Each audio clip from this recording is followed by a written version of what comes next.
Жаһандык мейкиндик деген эмне жана аны кайдан тапса болот? Жаһандык мейкиндик бул үй-бүлөдөн, мамлекеттен жана рыноктон тышкары жайгашкан жалпы кызыкчылыктарды алдыга жылдыруу үчүн жаандар бирге ала турган адамдын ишмердүүлүгүнүн мейкиндиги. Бул мейкиндикти кайдан издөө керек? Баарыбыз түшүнгөндөй, бул картада оңой табыла турчу жер эмес.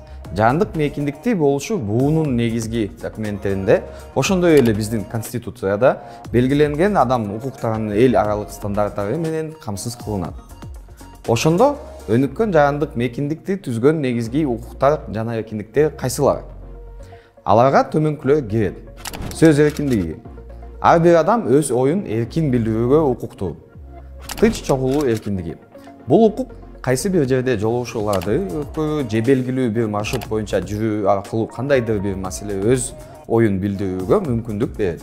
Мамлекеттик иштерди жүргүзүү. Бул мамлекеттик кызмат адамдарынын ыйгарым укуктарын жүзөгө ашыруусунда, шайлоо же референдумда, жаандардын долбуш берүүсүндө, ошондой эле мыйзам долбоорлорун талкуулоого жаандардын түздөн түз катышуусун камтыган кеңири түшүнүк. Биригүү эркиндиги же башкача ассоциация.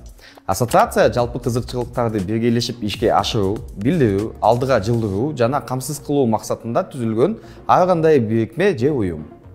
Жагымдуу чөйрөнү камсыз кылуу. Мамлекет көрсөтүлгөн укуктарды жана эркиндиктерди сактоо, коргоо, өнүктүрүү жана ишке ашыруу боюнча мыйзамдык, административдик жана башка чараларды көрүү зарыл.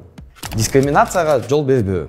Биз баарыбыз теңбиз. Мамлекет ар бир адамга расасына, өңтүсүнө, жынысына, тилине, динине, саясий жана башка көз караштарына, улуттук же социалдык тегине, мүлктүк абалына, туулгандыгына жана башка жагдайларына карабастан адамдын бардык укуктарын жана эркиндиктерин кепилдик алууга тийиш.